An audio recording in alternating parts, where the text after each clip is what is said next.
Somewhere in the vast darkness between here and the edge of the observable universe, a spiral galaxy rotates slowly through space. Its arms sweep outward in graceful curves, trailing stars like luminous ribbons, unwinding from a bright central core of ancient light.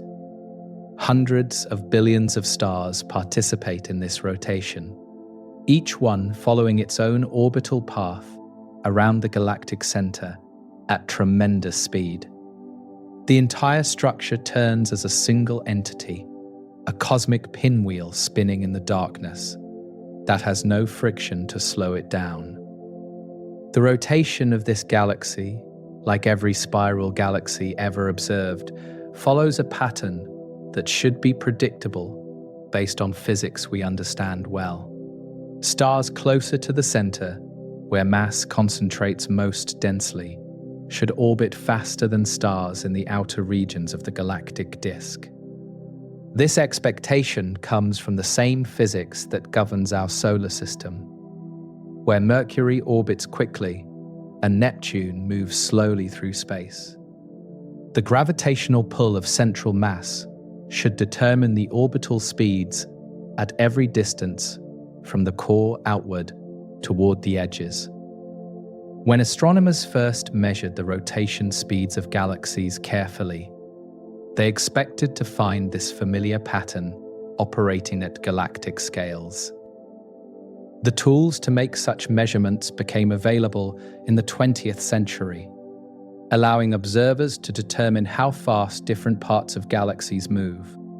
The technique involves analyzing the light from different regions and detecting the Doppler shift caused by motion toward or away from Earth. Stars moving toward us show slightly bluer light, while stars moving away show slightly redder light, revealing their speeds precisely. The results of these measurements did not match expectations, and the discrepancy was not small or subtle in any way. Stars in the outer regions of galaxies were moving far too fast, orbiting at speeds that should have flung them out into intergalactic space. The gravitational pull of the visible matter, all the stars and gas that telescopes could detect, was insufficient to hold these fast-moving outer stars. Something was wrong, either with the observations, the physics, or our understanding of what galaxies actually contain within their boundaries.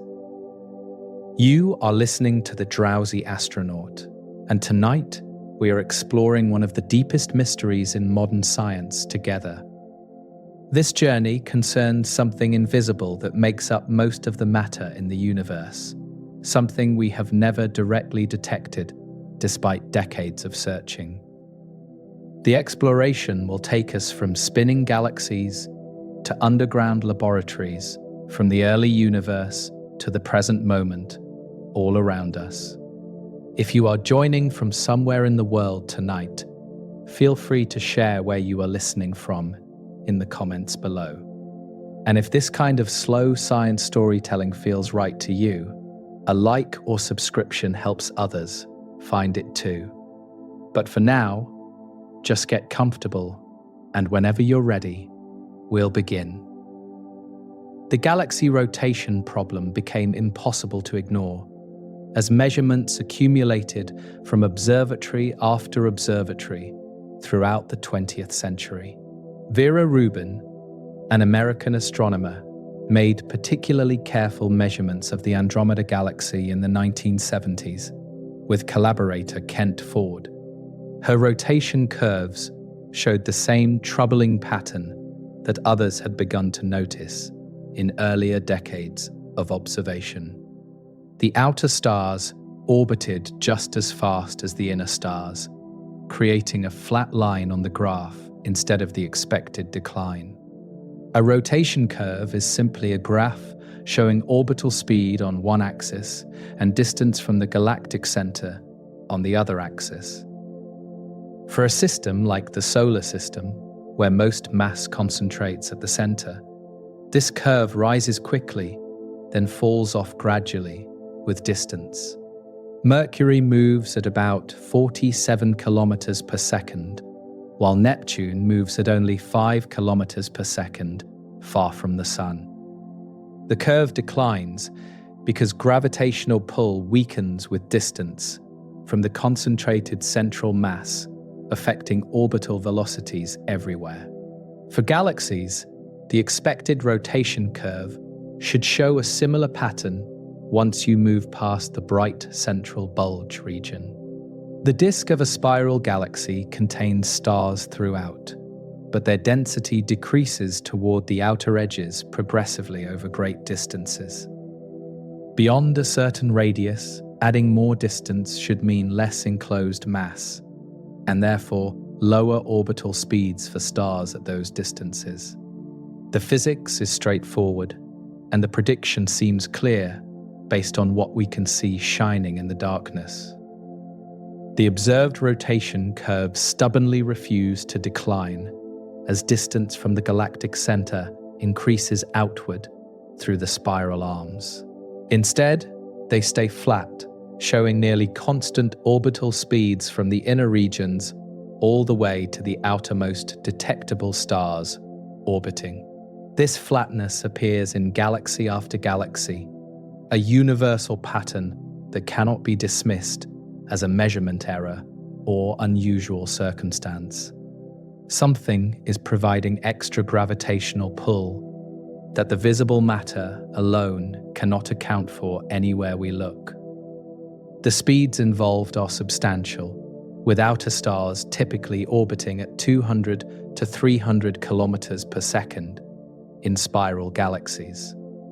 At these speeds, without sufficient gravitational pull to hold them in orbit, the stars should escape into intergalactic space within a few 100 million years.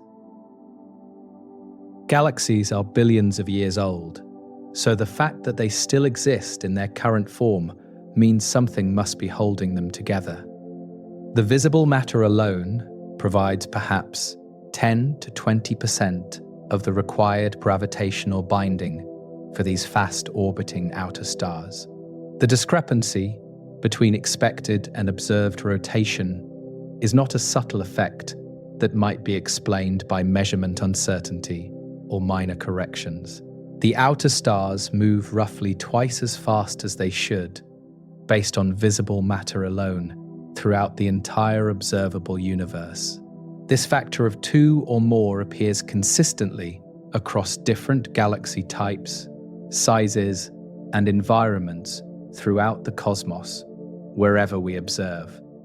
The universality of the effect suggests something fundamental about galaxy structure that our visible observations do not capture completely. When facing such a discrepancy, scientists have 2 basic options to consider carefully before proceeding with their work.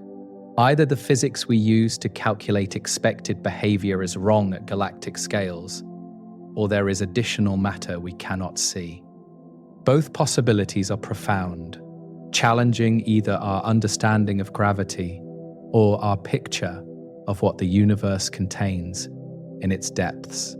The choice between them has occupied physicists and astronomers for decades, since the problem became undeniable in the late 20th century. Most scientists have concluded that additional invisible matter, now called dark matter, provides the most consistent explanation for observations. This matter would have mass and therefore gravitational influence, but it would not emit or absorb light that our telescopes could detect. It would surround and permeate galaxies, adding to their gravitational binding without contributing to their visible appearance in any way. The name dark matter simply reflects this invisibility to all forms of electromagnetic radiation we have tried to observe it with. The amount of dark matter required to explain galaxy rotation curves is substantial, exceeding the visible matter by a factor of roughly 5 to 1. For every kilogram of stars, gas, and dust that we can observe, there must be about 5 or 6 kilograms of invisible matter providing gravity. This invisible component would not be concentrated in the galactic disk like stars, but would form a spherical halo, extending far beyond the visible boundaries. The dark matter halo would be the true extent of the galaxy, with the bright spiral disk being only its luminous center. The halo extends perhaps 10 times farther than the visible disk in every direction, encompassing an enormous volume of space around the galaxy. Stars, gas, and dust orbit within this invisible cocoon of mass, held in place by its gravitational embrace throughout their orbits. The visible galaxy floats at the center of its dark matter halo, like a ship in an invisible sea of gravity. The halo determines the dynamics, while the visible matter merely decorates the central region with its light and color. We observe, within the Milky Way, our own galaxy, we are embedded in such a dark matter halo right now as we exist and observe. The halo surrounds us, extending hundreds of thousands of light years beyond the visible stellar disk we call home in space. Dark matter particles, whatever they are, may be passing through this room, through the planet, through everything at this very moment. We cannot detect them, cannot feel them, cannot see any effect of their passage through ordinary matter around us constantly. The rotation curve evidence extends beyond individual galaxies to the motions of satellite galaxies orbiting larger host galaxies in gravitational embrace. The Milky Way has several satellite galaxies, including the large and small Magellanic Clouds visible from the southern hemisphere at night. These satellite galaxies orbit within the dark matter halo of the Milky Way, their motions revealing the extent and distribution of invisible mass. Without the dark matter halo, the satellite galaxies would not remain bound in orbit around their larger host galaxy gravitationally. The same pattern appears around other large galaxies throughout the observable universe at all distances we can measure. The Andromeda Galaxy has its own satellite galaxies, orbiting within its dark matter halo, in similar configurations to our own situation. Galaxy groups and clusters show similar dynamics, with individual galaxies moving within even larger dark matter structures, surrounding them collectively. The rotation curve evidence, first noticed in individual galaxies, extends to the largest scales of structure in the universe we observe. The flatness of rotation curves is perhaps the most compelling evidence for dark matter because it is so simple and so universal everywhere observed. The prediction is clear, the observation is clear, and the discrepancy is unambiguous across thousands of galaxies measured in careful studies. No adjustments to stellar masses or gas distributions can make the discrepancy disappear from our calculations and comparisons. The extra gravity must come from somewhere, from something that has mass but does not shine in any wavelength of light. The spinning galaxies that dot the cosmos each carry this invisible burden of dark matter within and around their visible structures. They rotate according to the total gravity of all matter, visible and invisible alike, following physics faithfully throughout their forms. The dark matter does not fight the visible matter or interfere with its behavior in any direct way we can observe. It simply adds gravity, silently, invisibly, holding everything together that would otherwise fly apart into the void between galaxies. The mystery of what this dark matter actually is remains unsolved despite decades of intense theoretical and experimental effort worldwide. We know it has mass, we know it has gravitational influence, we know it does not interact with light or ordinary matter significantly. Beyond these basic properties inferred from astronomical observations, we do not know what particles or substances compose it in nature. The next parts of this exploration will examine further evidence for dark matter and the ongoing search to understand its nature. The amount of invisible matter implied by galaxy rotation curves leads to a startling realization about the composition of the universe itself. If dark matter outweighs visible matter by 5 or 6 to 1 in galaxies, then most of the matter in the universe is invisible. The stars, the planets, the gas and dust, everything that shines or absorbs light represents only a small fraction of the total mass. The majority remains hidden, detectable only through its gravitational influence on the things we can actually observe shining. Calculating the total matter content of the universe requires examining evidence from many different scales and phenomena throughout cosmic history. Galaxy rotation curves provide one line of evidence, but confirming the dark matter hypothesis requires independent measurements from separate observations. Fortunately, multiple independent lines of evidence all converge on similar estimates for the amount of dark matter present in the universe. This convergence from different methods strongly supports the conclusion that dark matter is real and abundant everywhere we look. The visible matter in the universe consists primarily of hydrogen and helium, the lightest elements, along with smaller amounts of heavier elements. Astronomers can count stars and measure the amount of gas and dust in galaxies using various techniques developed over decades of observation. Adding up all the visible matter gives a total that represents only about 5% of the total energy content of the universe. This counting has been done carefully and repeatedly, with consistent results from different research groups using different methods worldwide. Dark matter contributes approximately 27% of the total energy content, making it far more abundant than visible matter by any measure. The remaining 68% is something else entirely, called dark energy, which we will not explore tonight, but mention for completeness. Together, dark matter and dark energy make up about 95% of the universe, leaving only 5% for everything we have ever directly observed. The visible universe is like a thin film floating on a vast ocean of invisible substance throughout all of cosmic space.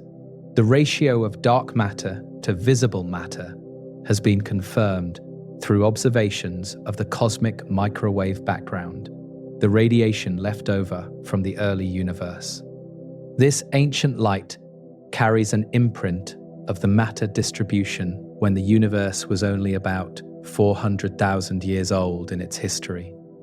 The patterns in this radiation depend sensitively on how much of each type of matter existed at that early time in cosmic development. Analysis of the cosmic microwave background gives a dark matter fraction consistent with what galaxy rotation curves imply independently today. Galaxy clusters provide another independent measure of the dark matter content through their gravitational effects on light passing through them. Clusters of galaxies contain hundreds or thousands of individual galaxies bound together by their mutual gravitational attraction in space. The total mass of a cluster can be measured by observing how it bends the light of more distant galaxies behind it gravitationally. These gravitational lensing measurements consistently find far more mass than the visible galaxies and hot gas can account for collectively.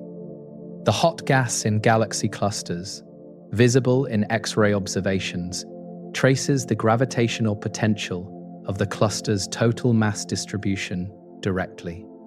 This gas is extremely hot, millions of degrees, heated by falling into the deep gravitational well of the cluster over cosmic time. The temperature and distribution of this gas reveal how much total mass must be present to create such a deep gravitational potential well. Again, the inferred mass far exceeds what the visible components can provide, requiring substantial dark matter contributions to explain observations. Each of these independent lines of evidence, rotation curves, the cosmic microwave background, gravitational lensing, hot gas in clusters, gives consistent answers about how much dark matter exists. This consistency is powerful because the different methods have different systematic uncertainties and potential sources of error that might affect results. If they all agreed by coincidence while being wrong, that would be extraordinarily unlikely, given their independence from each other scientifically.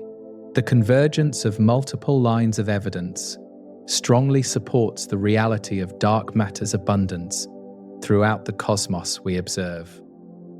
The 5-to-1 ratio of dark to visible matter means that for every atom you can see, there are 5 or 6 particles of something invisible. Every galaxy, every cluster, every large structure in the universe contains far more invisible matter than visible matter within it. The visible universe is the minority component, not the majority, despite being everything our eyes and telescopes can directly perceive with light. This realization fundamentally changes how we must think about what the universe is made of at its most basic level. The humbling aspect of this discovery is that we have been studying only a small fraction of what actually exists throughout all of space. For centuries, astronomers catalogued stars and galaxies, thinking they were mapping the universe's contents comprehensively with each observation. Now we know that all of that catalogued visible matter represents perhaps 15% of the total matter in existence out there. The other 85% remained invisible and unsuspected until galaxy dynamics revealed something was missing from our understanding completely.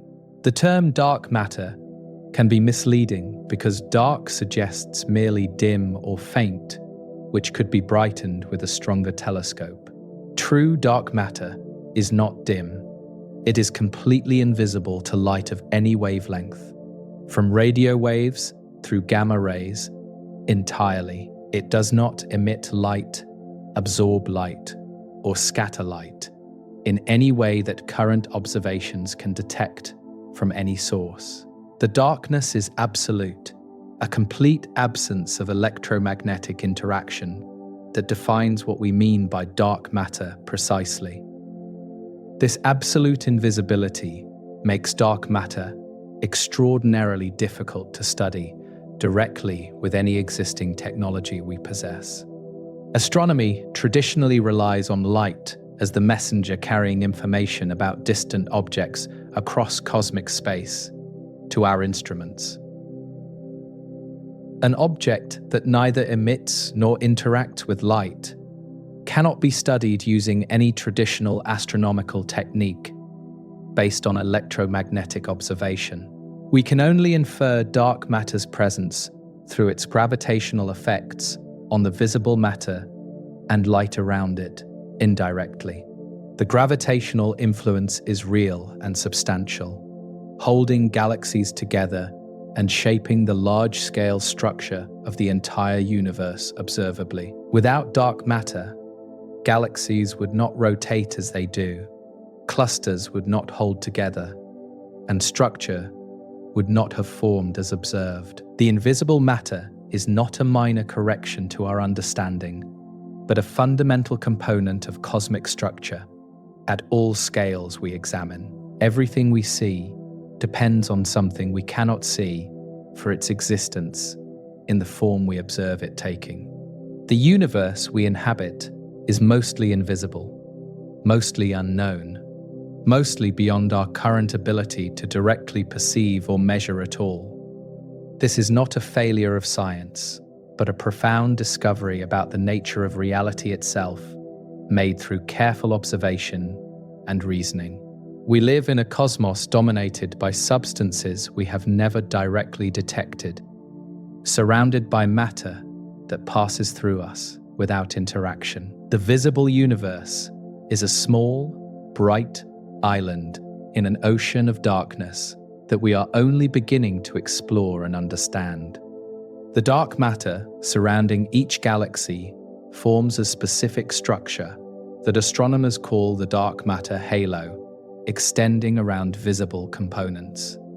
This halo is not randomly distributed, but follows a particular pattern of density that decreases from the center toward the outer edges. Understanding the shape and extent of dark matter halos has become a major focus of research in astrophysics throughout recent decades. The halo structure determines how galaxies form, evolve, and interact with their cosmic environment over billions of years of cosmic history. The dark matter halo surrounding a galaxy extends far beyond the visible disk of stars that most people associate with galactic structure. While the stellar disk of a spiral galaxy like the Milky Way spans perhaps 100,000 light-years across its visible extent, the dark matter halo may extend 3 times farther or more in every direction outward. This invisible envelope of mass contains most of the galaxy's total matter content, dwarfing the visible component it surrounds entirely. The galaxy as we see it is merely the luminous center of a much larger, invisible structure extending far into surrounding space. The shape of the dark matter halo differs fundamentally from the shape of the visible galaxy it contains within its gravitational influence. Spiral galaxies have flat, disk-like structures for their visible stars, often with spiral arms and central bulges of various configurations. The dark matter halo, by contrast, is roughly spherical, extending equally in all directions from the galactic center outward through space. This difference in shape between the disk of stars and the sphere of dark matter is crucial for understanding galactic dynamics throughout the structure. The spherical shape of the halo explains why it does not collapse into a disk, like the visible matter did over cosmic time. Ordinary matter can radiate away energy through electromagnetic interactions, allowing it to lose orbital energy and settle into flattened structures progressively. Dark matter cannot radiate because it does not interact with light, so it retains its orbital energy and maintains a spherical distribution around the center. The inability to shed energy keeps dark matter puffed up in a spherical halo, while ordinary matter collapses into disks and other concentrated forms. The density of dark matter within the halo is highest at the center and decreases progressively toward the outer edges, following mathematical profiles. Several mathematical models describe this density profile, with names like the Navarro-Frank-White profile commonly used in astronomical calculations and simulations. The central regions of the halo may be 10 or 100 times denser than the outer regions, though still far less dense than ordinary matter anywhere we encounter it. Even at its densest, dark matter is incredibly sparse, with perhaps only 1 particle mass per few cubic centimeters in our local region of the halo. Near the Sun's position in the Milky Way, the estimated dark matter density corresponds to roughly 1 proton mass per 3 cubic centimeters. This seems dense in terms of particle physics, but is extraordinarily diffuse compared to any ordinary matter we experience directly on Earth. The air you breathe contains roughly 10 trillion molecules per cubic centimeter, vastly outnumbering any dark matter particles present. Yet, despite this extreme sparseness, the dark matter's gravitational influence dominates because its total mass spread throughout the enormous halo volume exceeds visible matter overall significantly. The outer boundary of the dark matter halo is not sharply defined, but gradually merges with the background dark matter, filling intergalactic space everywhere. There is no clear edge where the halo stops and empty space begins, just a gradual decrease in density toward background levels. The virial radius, a commonly used measure, defines the approximate edge where the average density drops to a specific threshold value compared to the cosmic background. For the Milky Way, this radius is roughly 1 million light-years from the galactic center, encompassing an enormous volume of invisible mass around us. Within this vast halo, the visible stars and gas of the Milky Way orbit around the galactic center, following paths determined by the total gravitational field present. The Sun orbits at about 230 kilometers per second, taking roughly 230 million years to complete one galactic orbit around the center. This orbital speed is partly determined by the dark matter halo's mass distribution throughout the region we pass through on our journey. Without the halo's extra gravity, the Sun might orbit more slowly or not be bound to the galaxy at all, given its current velocity. Satellite galaxies orbiting the Milky Way also feel the gravitational influence of the dark matter halo they move within during their orbits. The Magellanic Clouds, visible from the southern hemisphere, orbit within our halo at distances of about 150,000 light-years from the galactic center. Their orbital motions help astronomers constrain the total mass and extent of the dark matter halo through careful measurement and analysis. Studying satellite galaxy motions provides an independent check on halo models derived from other observations like rotation curves in the main disk. The Milky Way's dark matter halo is not static, but grows over time through mergers with smaller halos and accretion of additional dark matter. Computer simulations show that dark matter halos form hierarchically, with small clumps merging to form larger ones throughout cosmic history, progressively. Remnants of previously independent small halos may still exist within the larger Milky Way halo as substructure clumps orbiting within the main distribution.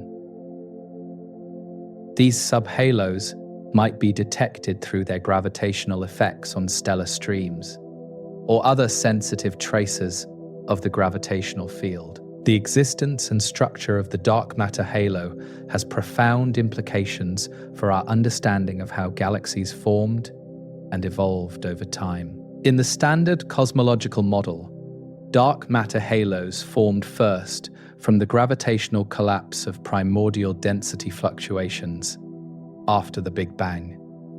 Ordinary matter fell into these pre-existing dark matter halos, cooling and condensing to form the visible galaxies we observe shining today.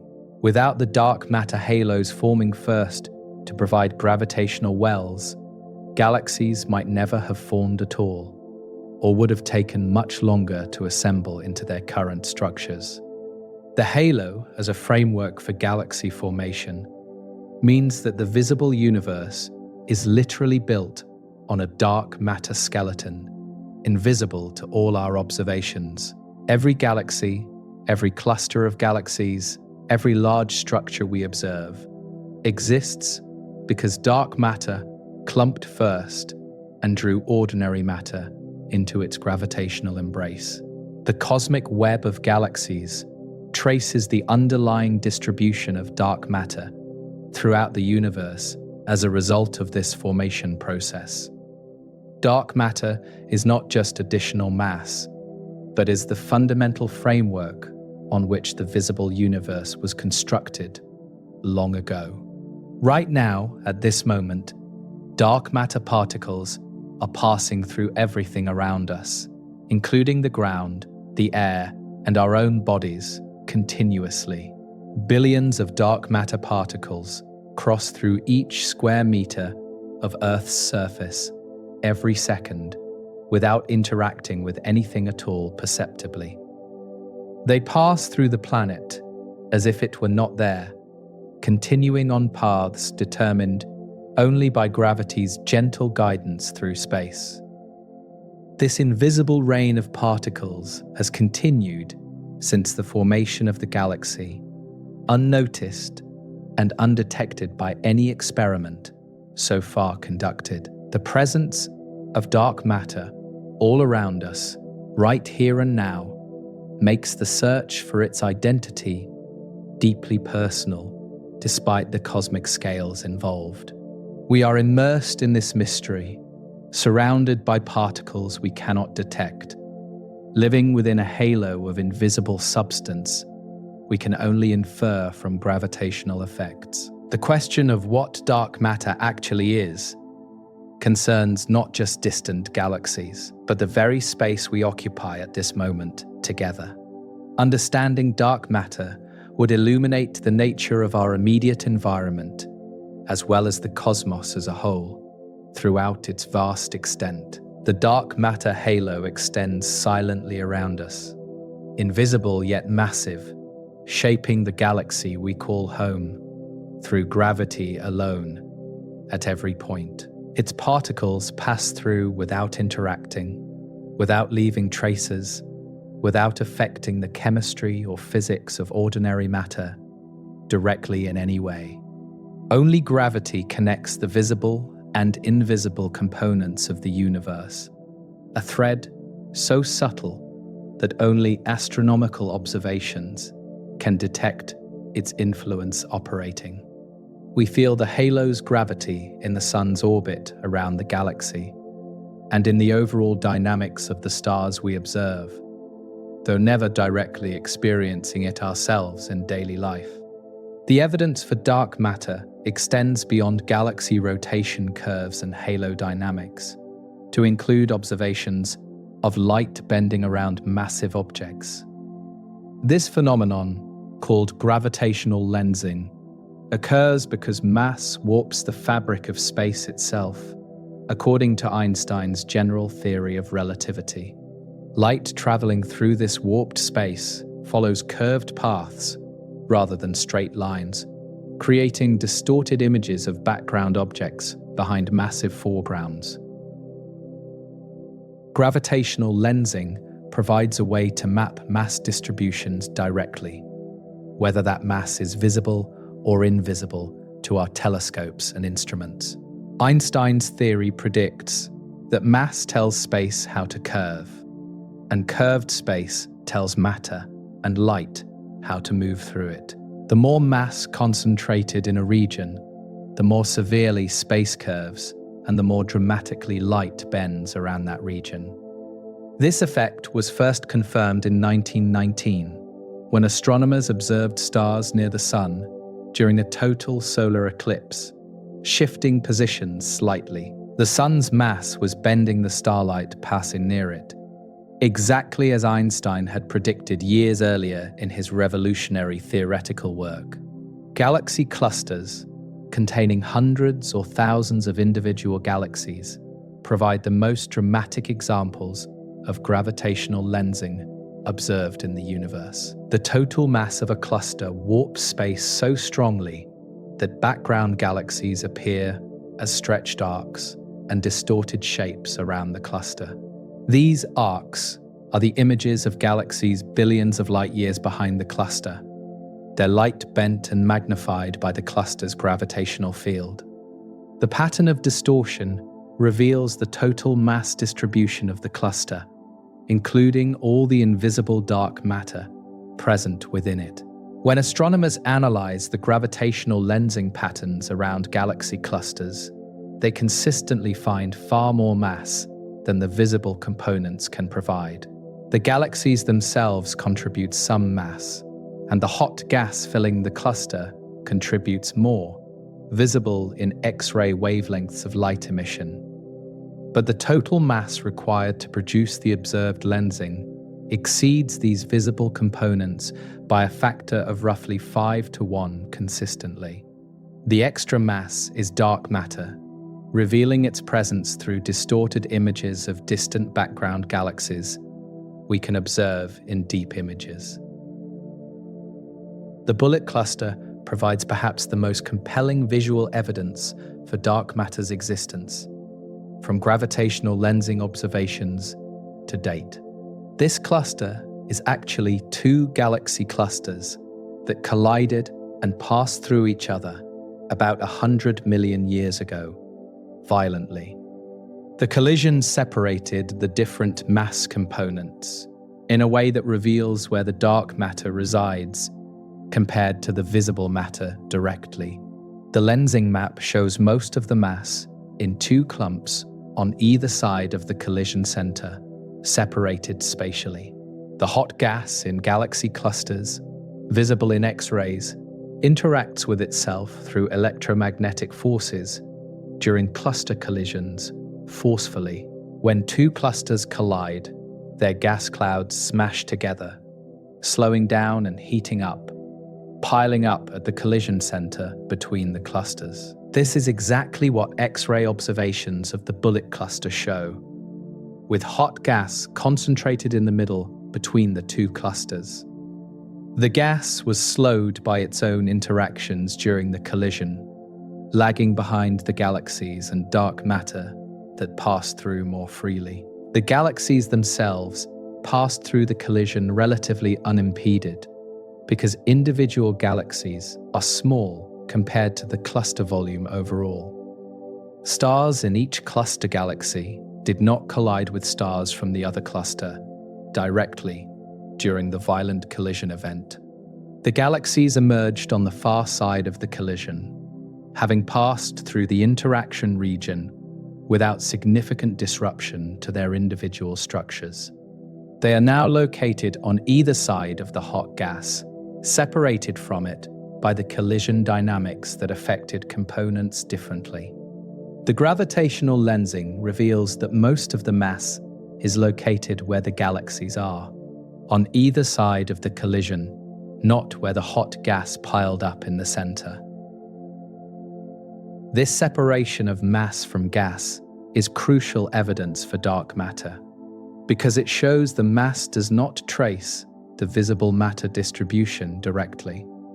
If there were no dark matter, most of the mass should be where the gas is, since gas typically outweighs stars in galaxy clusters significantly. The lensing detected mass being displaced from the gas proves that most of the mass is in some invisible form that passed through the collision, like the galaxies did. Dark matter, having no electromagnetic interactions, passed through the collision without slowing down or piling up at the center of the collision region. The dark matter from each cluster continued straight through, carrying most of the mass with it to either side of the collision. The separation of lensing mass from hot gas is exactly what we would expect if most of the mass is in dark matter that does not interact with anything. This observation is difficult to explain with any alternative to dark matter, making the bullet cluster a strong argument for invisible matter's actual existence. Weak gravitational lensing provides another way to map dark matter distributions across larger scales than individual clusters allow for study.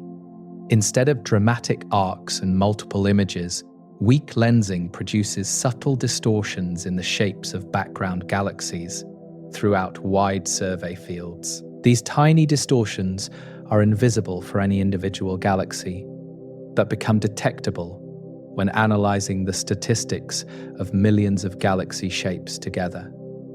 The correlated distortions reveal the foreground mass distribution responsible for the lensing effect across vast cosmic volumes of space. Modern surveys have used weak lensing to create three-dimensional maps of dark matter distribution across billions of light-years of the observable universe. These maps show dark matter concentrated in a cosmic web of filaments and nodes, with voids in between where density is low throughout the structure.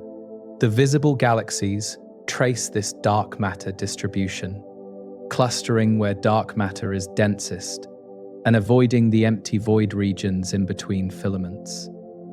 The cosmic web revealed by lensing confirms predictions from dark matter simulations of structure formation in remarkable detail and agreement. The gravitational lensing evidence complements the rotation curve evidence beautifully, providing independent confirmation of dark matter through different observational techniques entirely. Rotation curves measure the gravitational pull on orbiting stars within galaxies locally throughout their disk structures. Lensing measures the gravitational effect on light, passing by from behind masses along the line of sight to distant sources.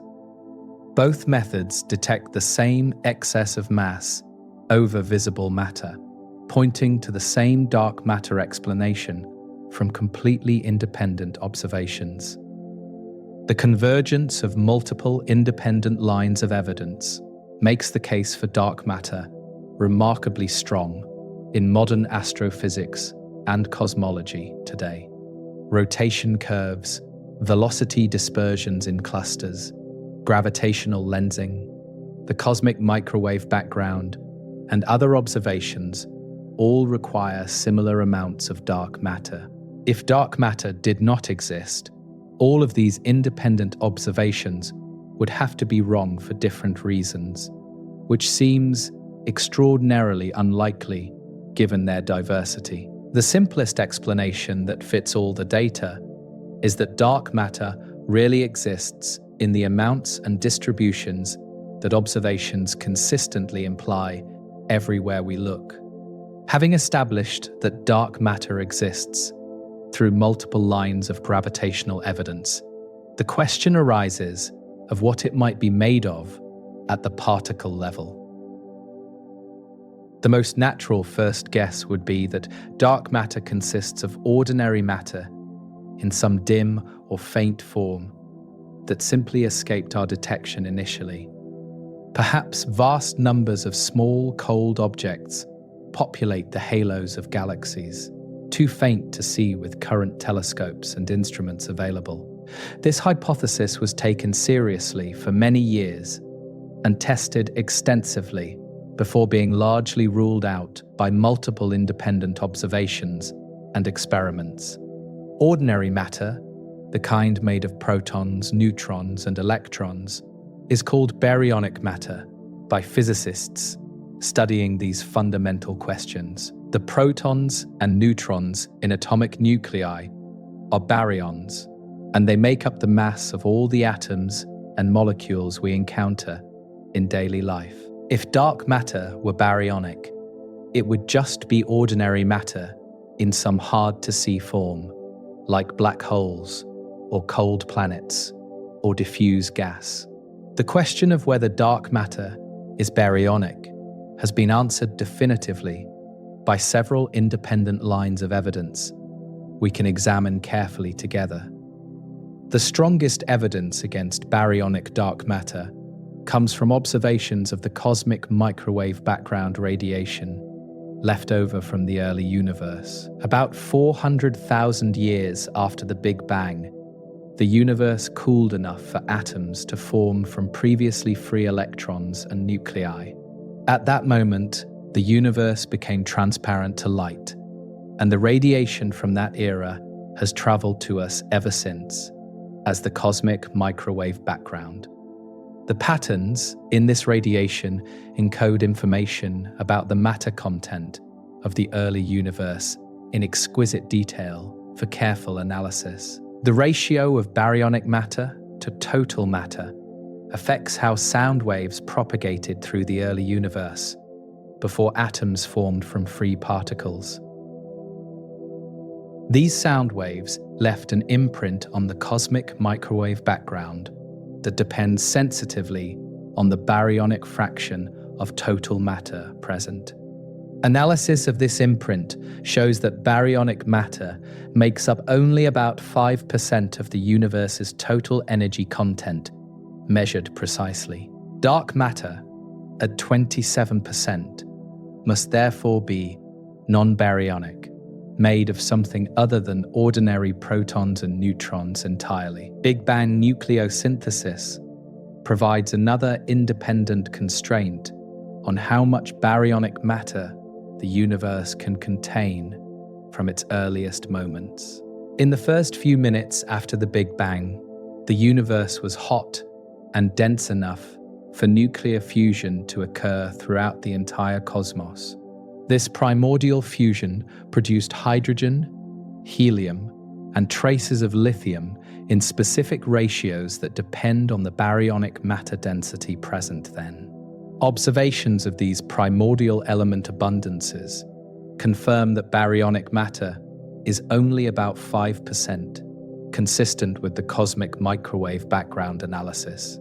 Independently, if all the dark matter were baryonic, the primordial element abundances would be different from what we observe in the oldest stars and gas throughout the cosmos.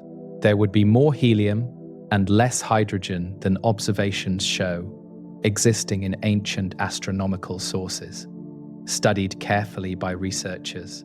The agreement between predicted and observed primordial abundances leaves no room for additional baryonic matter beyond the 5% we already account for completely. Dark matter must be made of something that did not participate in Big Bang nucleosynthesis at all in those first cosmic minutes. The search for baryonic dark matter in the form of compact objects received extensive attention in the 1990s and early 2000s. These hypothetical objects, called MACHOs for massive compact halo objects, would include brown dwarfs, old white dwarfs, and stellar mass black holes potentially. If enough MACHOs populated galactic halos, they could provide the missing mass without requiring new particle physics beyond known baryonic matter. Surveys were designed to search for MACHOs through their gravitational effects on background stars, observed continuously for years at a time. The MACHO search relied on gravitational microlensing, where a compact object passing in front of a distant star briefly magnifies its light, detectably. Millions of stars in the Magellanic Clouds and the galactic bulge were monitored for years, looking for the characteristic brightening and fading pattern. Some microlensing events were detected, proving that the technique works for finding compact objects in the halo of our galaxy successfully. But the number of events was far too small to explain dark matter as MACHOs, ruling out this hypothesis for most of the mass involved. More recent observations have placed even tighter constraints on compact object dark matter in various mass ranges throughout the halo. Black holes in certain mass ranges would produce detectable gravitational waves when they merge, but observations do not find enough mergers occurring. Very light black holes would produce detectable gamma rays through Hawking radiation as they evaporate over cosmic time, in theory. The absence of expected signals rules out compact objects across most of the plausible mass range for explaining dark matter as MACHOs effectively. The conclusion from all these observations is that dark matter cannot be made of ordinary baryonic matter in any form currently known to science. It must be something new something not made of protons and neutrons, something that does not interact electromagnetically with light or ordinary matter significantly. This conclusion pushes us beyond the familiar periodic table into the realm of particle physics, seeking new particles not yet discovered in any laboratory experiment. The dark matter particle, whatever it is, represents new physics waiting to be uncovered through continued research and observation. Neutrinos, the ghostly particles produced in nuclear reactions and radioactive decays, were once considered as a dark matter candidate worth pursuing. Neutrinos have mass, interact only weakly with ordinary matter, and are produced in enormous numbers by stars and supernovae throughout the cosmos. Trillions of neutrinos from the sun pass through your body every second without interacting at all with any atoms you contain. This weak interaction and abundance made neutrinos seem like a natural dark matter candidate for a time in scientific history. However, neutrinos move too fast to form the structures we observe in the universe's matter distribution today over cosmic history.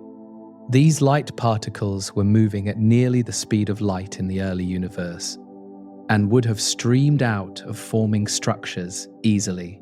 Dark matter made of such hot, fast-moving particles would have erased small-scale structure that we observe actually exists in the universe today. The hierarchical pattern of structure, with small galaxies and clusters forming first and larger structures later, requires cold, slow-moving dark matter particles instead.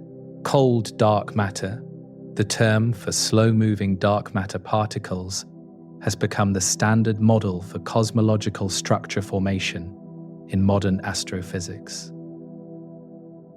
Cold particles can clump gravitationally into the small structures that later merge to form larger galaxies and clusters progressively. Simulations using cold dark matter reproduce the observed distribution of galaxies and clusters remarkably well across cosmic scales everywhere. Whatever dark matter is made of, the particles must be cold in the sense of having low velocities compared to the speed of light throughout cosmic history. The requirements for dark matter particles have now been narrowed considerably through decades of observation and theoretical analysis together. The particles must be massive, stable, electrically neutral, and slow-moving, and they must not be made of ordinary baryonic matter at all. These requirements point toward new particle physics, new additions to the standard model that describes known particles and forces currently understood. The search for the dark matter particle has become one of the great quests of modern physics, driving experiments around the world continuously. The theoretical candidates for dark matter particles include several intriguing possibilities that physicists have developed over the past several decades of work. The most prominent candidate for many years has been the WIMP, an acronym for Weakly Interacting Massive Particle Worthy of Attention. WIMPs would have masses roughly similar to or larger than proton masses and would interact through the weak nuclear force occasionally. These properties make WIMPs potentially detectable, though the interactions would be extremely rare and difficult to observe directly in experiments. The WIMP hypothesis gained favor partly because of what physicists call the WIMP miracle, a remarkable numerical coincidence suggesting deeper meaning. If WIMPs were produced in the hot early universe and then froze out as the universe cooled and expanded over time, their present abundance would depend on their interaction strength precisely. The weak nuclear force happens to give approximately the right interaction strength to produce the observed dark matter abundance naturally through this thermal freezing process. This coincidence suggests that WIMPs might naturally produce the right amount of dark matter without any fine-tuning of parameters required. The weak nuclear force is one of the four fundamental forces of nature, responsible for radioactive decay and certain particle interactions at the subatomic level. Particles that interact through the weak force, like neutrinos, rarely interact with ordinary matter, but do so occasionally under the right conditions present. WIMPs would interact through the weak force or something similar, making them potentially detectable through rare collisions with atomic nuclei in sensitive detectors. The expected interaction rate is extremely low, perhaps one event per ton of detector material per year, or less at best. Supersymmetry, a theoretical extension of the standard model of particle physics, naturally predicts the existence of WIMP-like particles worth considering. In supersymmetric theories, every known particle has a heavier partner particle with different spin properties than its counterpart known particle. The lightest supersymmetric particle, often called the neutralino, would be stable, neutral, and massive, matching the requirements for dark matter remarkably well. Supersymmetry was originally proposed for other theoretical reasons, making its prediction of dark matter candidates seem like a compelling bonus initially. Despite the theoretical appeal of WIMPs and supersymmetry, experimental searches have not yet detected any dark matter particles directly in laboratories. The Large Hadron Collider has searched for supersymmetric particles without finding them in the energy ranges explored so far during operations. Direct detection experiments in underground laboratories have found no convincing signals of WIMPs colliding with detector nuclei despite years of searching patiently. These null results have pushed the allowed parameter space for WIMPs to smaller and smaller regions, though they have not completely ruled them out yet. Axions represent a different class of dark matter candidate, with very different properties from WIMPs worth exploring as alternatives. Axions were originally proposed to solve a problem in quantum chromodynamics, the theory of the strong nuclear force binding atomic nuclei together. This problem, called the strong CP problem, concerns why certain symmetry violations do not occur as expected theoretically in nuclear physics. Axions would solve this problem while also providing a dark matter candidate as a bonus prediction of the proposed theoretical solution. Axions would be extremely light, perhaps 1 trillion times lighter than an electron, making them behave very differently from massive WIMPs entirely. Such light particles would behave more like waves than individual particles due to quantum mechanical effects at low masses operating collectively. Axion dark matter would be a coherent field oscillating throughout space, rather than a collection of discrete particles bouncing around individually. Despite their tiny masses, axions could account for all the dark matter if they were produced in sufficient abundance in the early universe correctly. The detection of axions requires different experimental techniques than those used for WIMP searches, exploiting their coupling to electromagnetic fields potentially. In a strong magnetic field, axions could convert to photons, or vice versa, through a process called the Primakov effect, occurring rarely. Experiments, like ADMX, use powerful magnets and sensitive microwave receivers to search for this conversion signal from ambient dark matter axions potentially present. These searches have reached sensitivity levels capable of detecting axions in some mass ranges, though no confirmed detection has occurred yet. Sterile neutrinos, represent yet another category of dark matter candidate, distinct from both WIMPs and axions in their properties theoretically. These hypothetical particles would be heavier cousins of the known neutrinos, with even weaker interactions than their already ghostly relatives exhibit. Sterile neutrinos would not participate in the weak nuclear force like ordinary neutrinos do during particle interactions normally. Their only interactions would be through mixing with ordinary neutrinos and through gravity, making them extremely difficult to detect directly in experiments. The sterile neutrino hypothesis has been tested through searches for X-ray emission that should occur when sterile neutrinos decay slowly over cosmic time. A sterile neutrino would occasionally decay into an ordinary neutrino and a photon, producing a characteristic X-ray signal from galaxy clusters and halos. Some controversial claims of X-ray line detection have been made, but none have been confirmed convincingly by independent observations so far. The sterile neutrino remains a viable candidate, though not as strongly motivated theoretically as WIMPs or axions for some researchers studying the problem.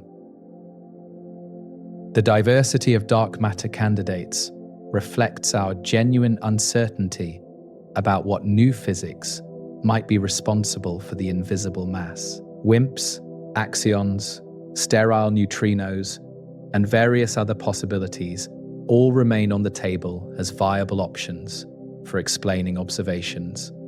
The true answer might involve one of these candidates, a combination of several, or something completely different, not yet proposed by theorists.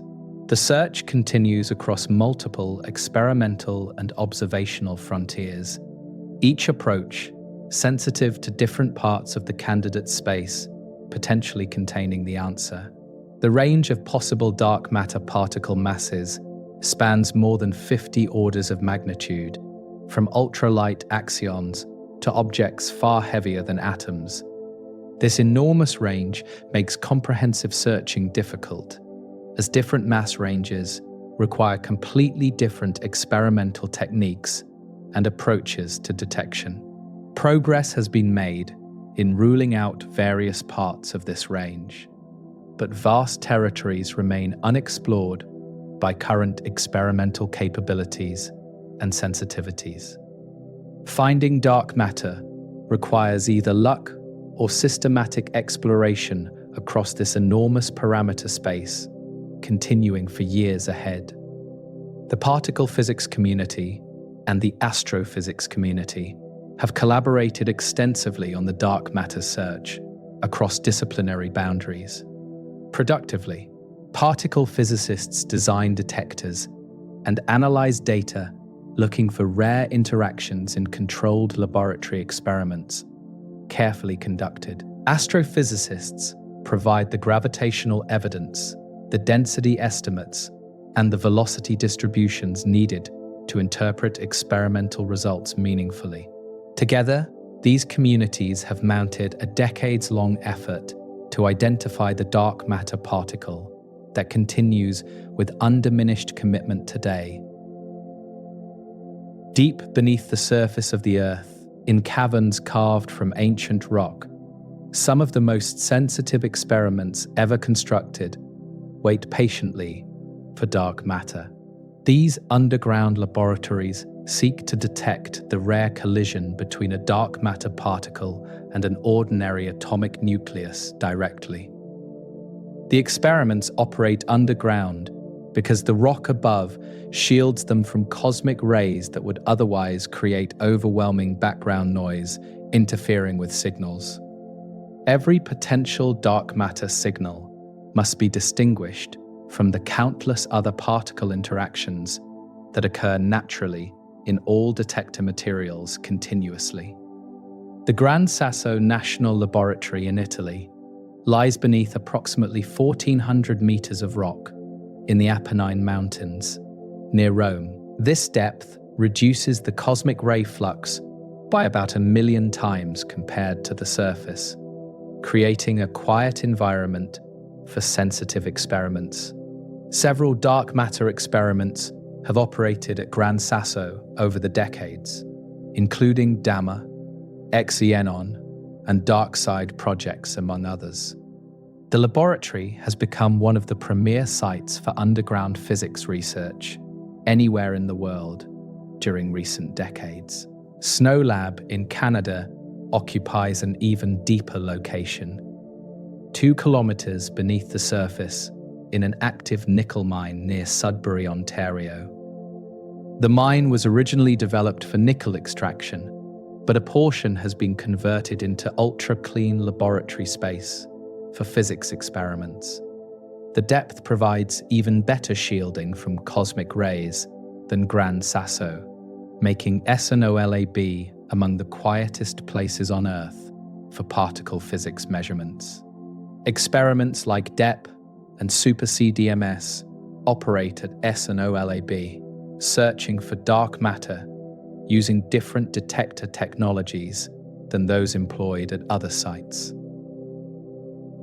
The Sanford Underground Research Facility in South Dakota occupies a former gold mine that operated for over a century before closing in 2002. The laboratory lies about 1,500 meters below the surface, providing excellent shielding for sensitive experiments conducted there continuously now.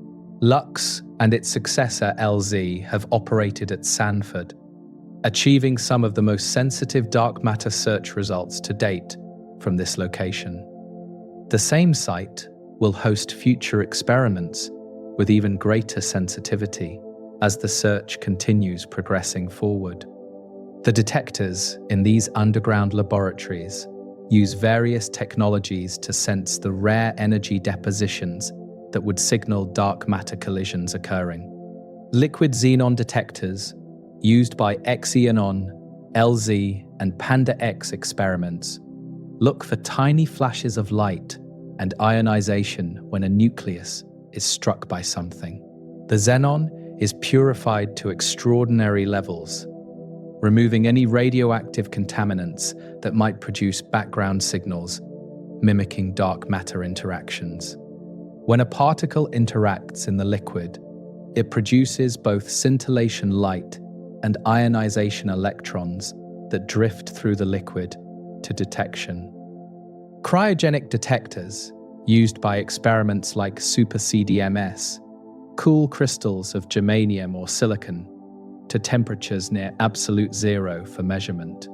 At these extreme temperatures, even tiny energy depositions produce measurable temperature rises in the carefully monitored crystal samples. Phonons, the quantum mechanical vibrations of the crystal lattice, propagate from the interaction site and are detected by superconducting sensors attached to the crystal surfaces. These detectors can sense energy depositions equivalent to just a few electron volts, extraordinarily small amounts compared to typical nuclear physics scales. The sensitivity of these detectors is truly remarkable when considered in terms of what they can actually measure and distinguish from backgrounds. They can detect energy depositions smaller than a single photon of visible light would produce in interaction with the detector medium. A dark matter particle bumping an atomic nucleus would produce a tiny recoil, imparting perhaps a few thousand electron volts of kinetic energy at most. The detectors must be sensitive enough to see this tiny signal, while rejecting the much more common background events from other sources present. The expected signal rate for dark matter is extraordinarily low, challenging experimenters to achieve unprecedented levels of sensitivity and background rejection simultaneously. Models predict perhaps 1 dark matter interaction per ton of detector material per year, and possibly far fewer, depending on particle properties assumed. This means running experiments for years with ton-scale detectors to accumulate even a handful of potential signal events for analysis. The patience required is immense, with scientists waiting and monitoring for rare events that may never come at all in current experiments. Background events arise from multiple sources that must be carefully controlled and rejected to allow any dark matter signal to become visible.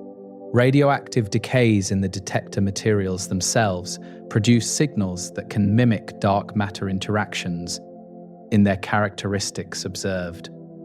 Cosmic ray muons, even at underground depths, occasionally produce secondary particles that enter detectors from outside the shielding protection.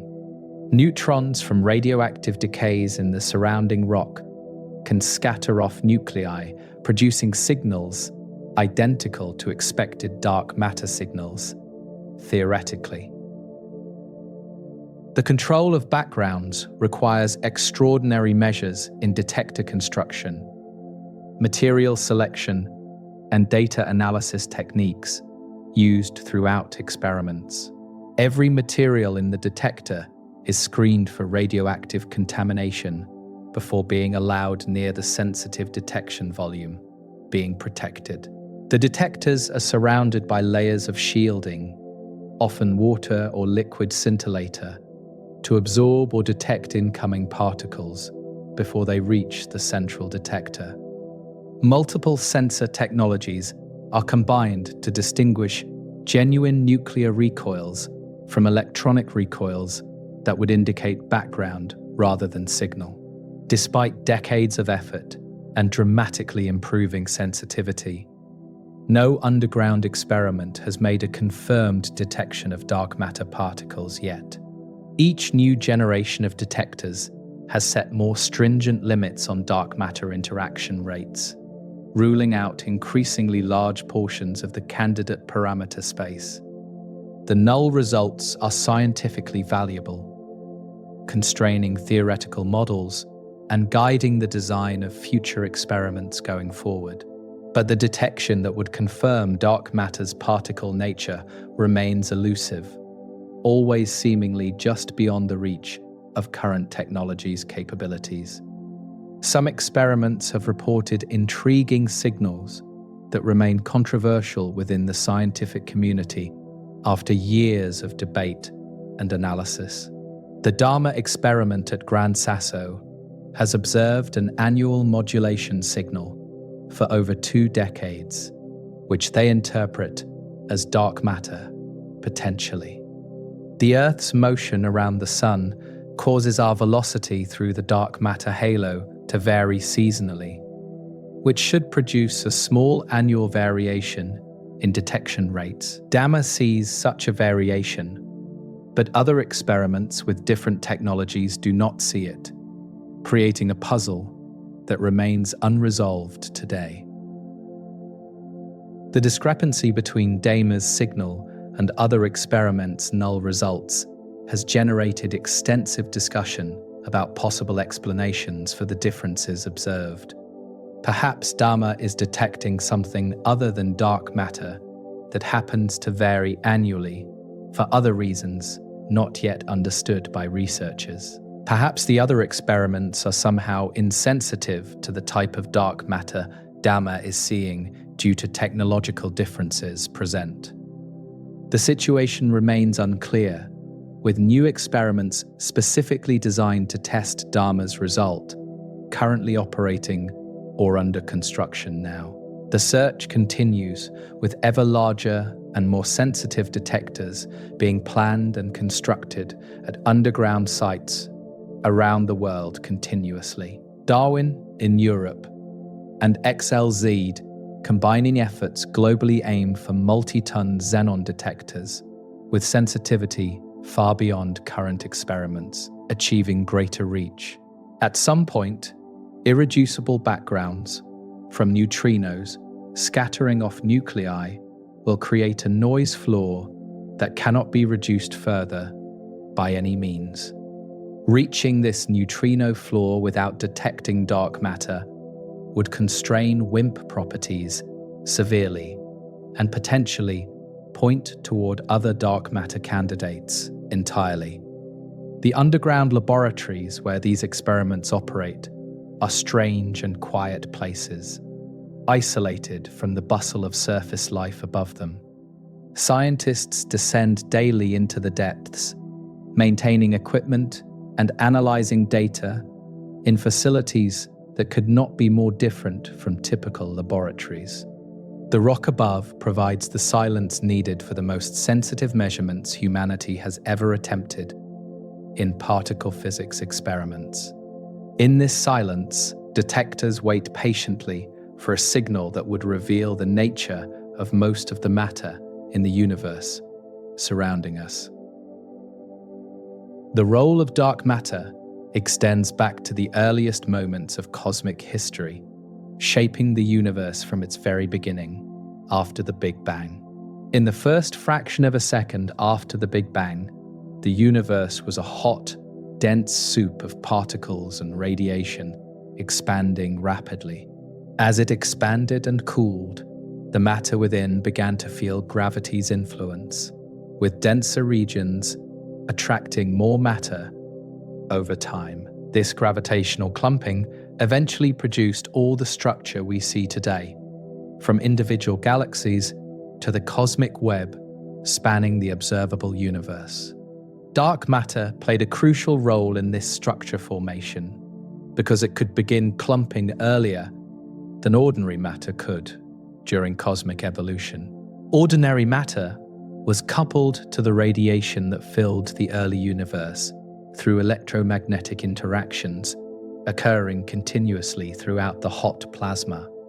This coupling prevented ordinary matter from collapsing gravitationally because radiation pressure pushed back against any attempted contraction by matter clumping. As long as matter and radiation were coupled, ordinary matter could not fall into gravitational wells and begin forming structure. Dark matter has no electromagnetic interactions, so it was not coupled to the radiation filling the early universe, as ordinary matter was. This freedom allowed dark matter to begin gravitational clumping much earlier, perhaps around 47,000 years after the Big Bang, beginning early. While ordinary matter was still bouncing around coupled to radiation pressure, dark matter was quietly accumulating into denser regions progressively over time. These early dark matter clumps formed the seeds of all future structure in the universe observed today in galaxies and clusters. About 380,000 years after the Big Bang, the universe cooled enough for electrons and protons to combine into neutral atoms. This recombination made the universe transparent to light, releasing the radiation that we now observe as the cosmic microwave background today. More importantly, for structure formation, recombination freed ordinary matter from its coupling to radiation suddenly at that cosmic moment. Ordinary matter could now fall into the gravitational wells that dark matter had already prepared during the preceding hundreds of thousands of years. The ordinary matter fell into dark matter halos, collecting at their centers, cooling through radiation, and eventually forming the first stars and galaxies. Without the pre-existing dark matter structure, ordinary matter would have had to start clumping from scratch at recombination time instead.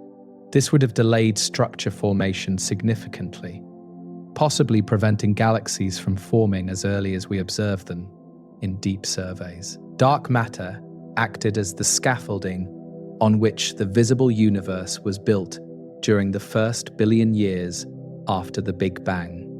Computer simulations of structure formation confirm the essential role of dark matter in producing the universe we observe around us today. Simulations that include only ordinary matter fail to produce structures that match observations of the real universe's galaxy distribution correctly.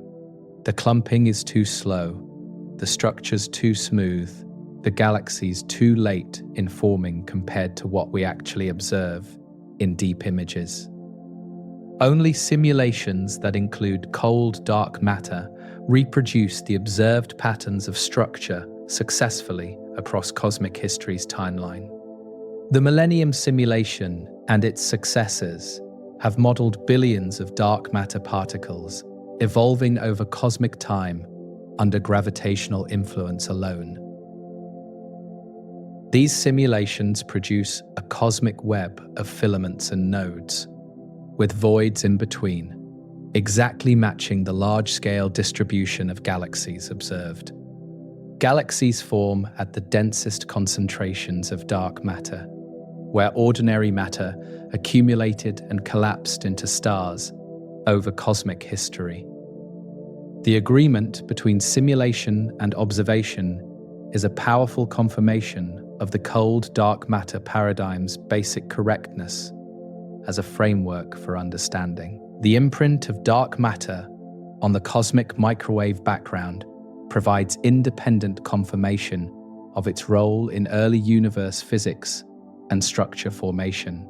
The temperature fluctuations in the cosmic microwave background reflect density variations that existed when the universe was only 400,000 years old. The statistical properties of these fluctuations depend sensitively on the dark matter content and its behavior during that early epoch of cosmic history.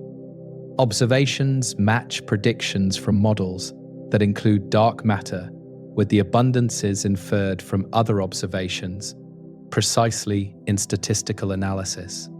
The first structures to form in the universe were small dark matter halos, perhaps containing only millions of solar masses of material initially. These small halos merged over time to form larger ones, which merged to form larger ones still, building structure hierarchically upward in mass. This hierarchical assembly is a key prediction of cold dark matter cosmology, distinguishing it from alternative models with different predictions entirely.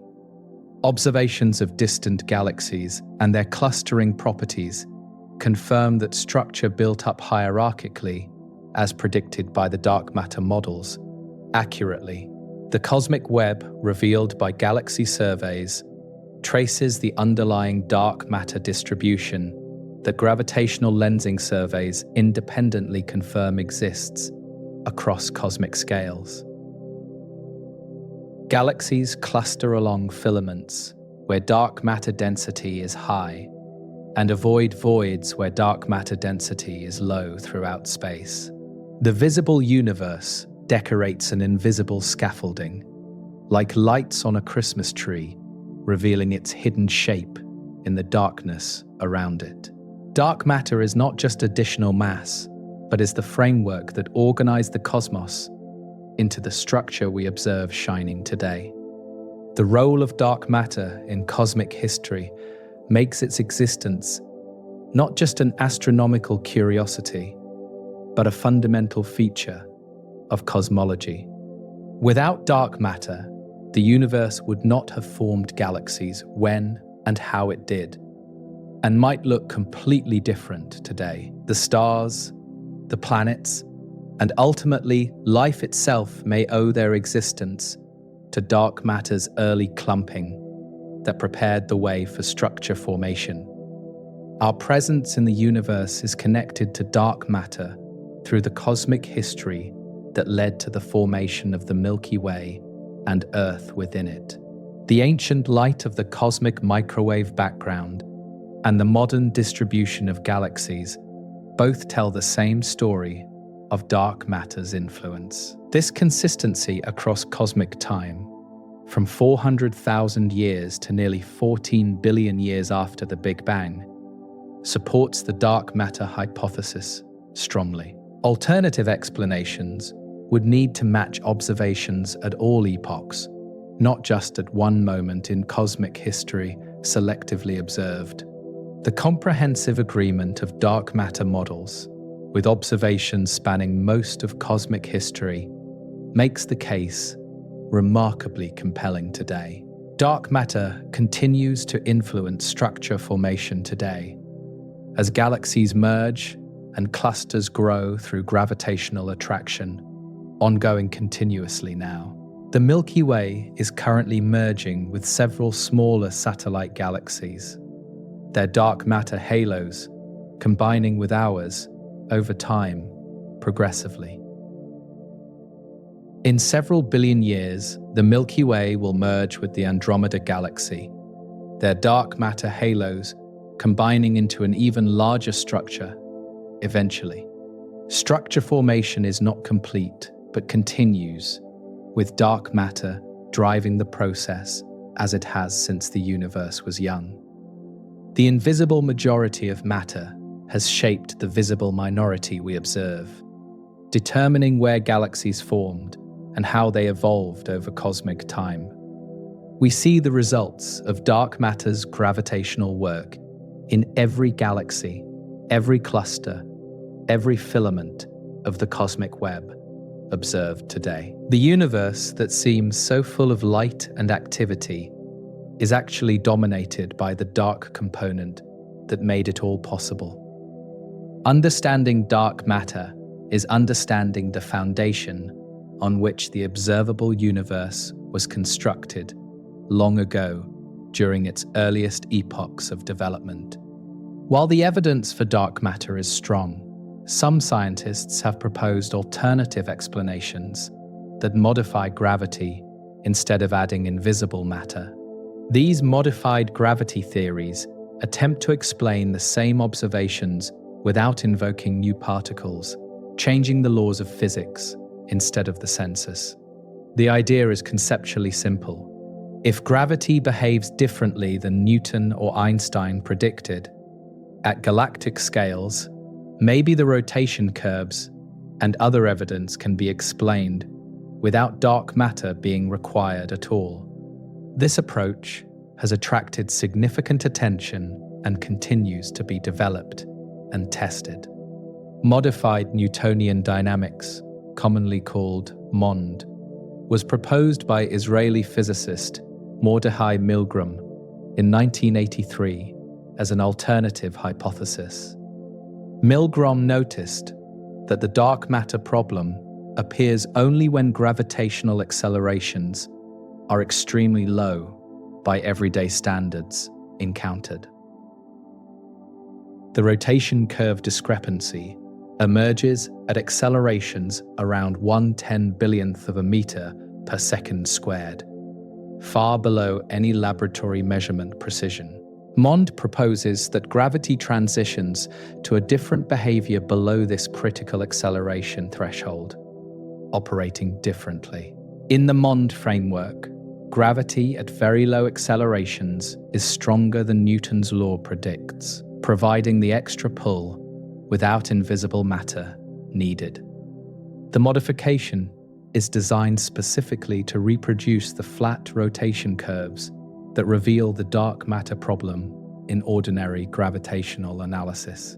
Stars in the outer parts of galaxies, where accelerations are low, feel enhanced gravity that keeps them in fast orbits naturally without dark matter. The theory has a single free parameter, the critical acceleration, which is the same for all galaxies observed universally. MOND successfully predicts the rotation curves of individual galaxies with remarkable accuracy, using only visible matter as input to the calculations. Given the distribution of stars and gas in a galaxy, MOND can predict its rotation curve without any adjustable parameters beyond the universal critical acceleration. This predictive success is impressive and has kept MOND viable as an alternative despite the overall preference for dark matter in the broader community. The theory makes specific, testable predictions that have been confirmed in many individual galaxy cases studied carefully. However, MOND struggles with observations beyond individual galaxy rotation curves when applied to larger cosmic structures and dynamics. Galaxy clusters in MOND still require some invisible mass to explain their dynamics. though less than in the standard dark matter framework required. The cosmic microwave background patterns and large-scale structure formation are difficult to reproduce with MOND without adding dark matter anyway for consistency. These failures at large scales have prevented MOND from becoming the consensus explanation for the dark matter observations available. The bullet cluster provides, perhaps, the most challenging observation for modified gravity theories to explain without invoking invisible matter. In this cluster collision, the gravitational lensing reveals mass that is separated from the visible matter distribution observed in X-rays. If gravity were simply modified, the lensing should trace the visible matter, not something offset from it spatially, as observed clearly. The separation of lensing mass from visible matter is exactly what dark matter predicts, as the invisible matter passed through the collision while gas was slowed by interactions. Attempts to explain the bullet cluster with modified gravity require invoking some invisible matter anyway, undermining the motivation for modified gravity in the first place. If you need dark matter in clusters, even with modified gravity, the simplicity advantage of avoiding new particles disappears entirely from consideration. This observation has been particularly influential in shifting scientific opinion toward the dark matter hypothesis over modified gravity alternatives in recent decades of research.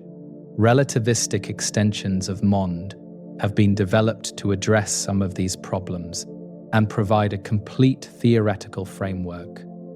Tensor vector scalar gravity, known as TeVS, was developed by Jacob Bekenstein to make MOND compatible with Einstein's general relativity framework.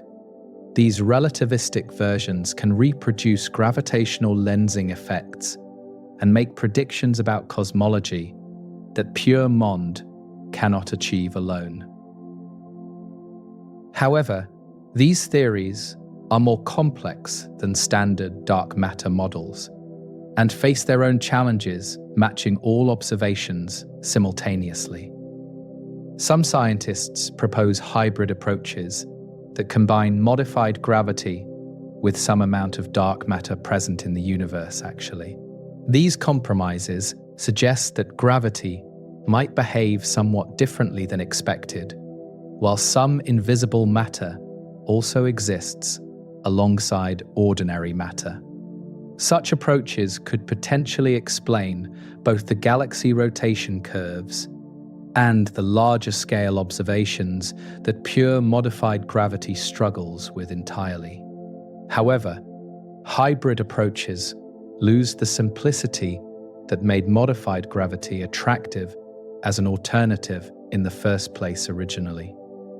The debate between dark matter and modified gravity continues in the scientific community, though dark matter remains the overwhelming consensus view. Most cosmologists and astrophysicists consider the evidence for dark matter particles to be strong enough that modified gravity is not necessary for explanation. The success of dark matter in explaining so many different observations, from galaxy rotations to cosmic structure formation, makes it the preferred framework. Modified gravity remains an active area of research, but most scientists do not expect it to replace dark matter, ultimately. The philosophical preference for dark matter over modified gravity reflects the history of physics and similar past discoveries about nature. When observations did not match predictions, physics has more often found new particles than new laws of gravity operating secretly. The discovery of Neptune came from gravitational anomalies in Uranus's orbit that could have been attributed to modified gravity theories instead. Scientists correctly predicted that an unseen planet was causing the discrepancy, and Neptune was soon found exactly where calculations suggested it would be. Similarly, The discovery of the neutrino came from apparent violations of energy conservation in radioactive decay processes observed carefully. Rather than abandon the conservation of energy, physicists proposed an undetected particle carrying away the missing energy in these reactions. The neutrino was eventually detected decades later, vindicating the approach of adding new particles rather than modifying fundamental laws of physics. This history makes physicists inclined to suspect invisible matter rather than invisible modifications to gravity when anomalies appear in observations. Modified gravity theories face the challenge of explaining not just current observations, but also making new predictions that can be tested experimentally. Dark matter models make specific predictions about particle properties, interaction rates, and detection signatures that experiments can search for directly. Modified gravity predictions are often less concrete, making it harder to design decisive tests that could confirm or refute the theory definitively. This difference in testability contributes to the preference for dark matter in much of the physics community today. The critical acceleration in MOND, while universal, remains unexplained within the theory itself as a fundamental physical constant. Why should gravity change behavior at this particular acceleration value, which happens to be related to cosmic expansion rates, interestingly? This coincidence might hint at deeper physics, but MOND provides no explanation for why this value is what it is observed to be. Dark matter, by contrast, emerges from well-motivated particle physics theories that explain why particles with the right properties might exist naturally. Despite these challenges, modified gravity continues to attract researchers who find problems with the dark matter hypothesis troubling for various reasons.